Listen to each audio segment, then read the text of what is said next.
Paglampas ng 50, hindi na nagbibigay ng babala ang buhay, nagbibigay na ito ng konsekwensya. Makinig ka, dahil ang mga prinsipyong ito hindi lang magpoprotekta sa hinaharap mo. Sila ang huhubog kung paano ka tatanda. Narito ang 7 tuntunin para protektahan ang buhay mo pagkatapos ng 51. Una, bantayan ang kalusugan na parang ginto. Ang katawan mo ngayon ay naniningil na ng interest sa bawat maling gawi. Kumain ng maayos, matulog ng sapat at kumilos araw-araw. Ang kalusugan ang tunay mong yaman. Ikalawa, putulin ang mga taong nagdadala ng stress. Mas mahalaga ang kapayapaan kaysa excitement. Kung pinapagod ka, binabastos ka, o sinisira ang balanse mo, bitawan mo na. Ikatlo, tigilan ang paggastos para magpa-impress. Walang pakialam ang iba sa imahe mo. Ang mahalaga ay ang katatagan mo. Kasi mag-ipon ng may disiplina at mag-invest ng may layunin.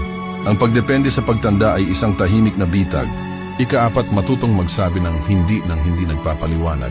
Hindi ka nandito para mag-please, nandito ka para protektahan ang oras at kapayapaan mo. Ika-5, lumayo sa drama. Hindi lahat ng gulo ay dapat mong patulan. Hindi lahat ng opinyon ay dapat mong sagutin. Yang enerhiya mo ay mahalaga, gamitin ito ng tama. Ika-6, panatilihing maliit ang bilog mo at mas maliit pa ang tiwala. Sa edad na ito, mas mahal ang kapalit ng pagtataksil. Piliin ang kalidad kaysa dami.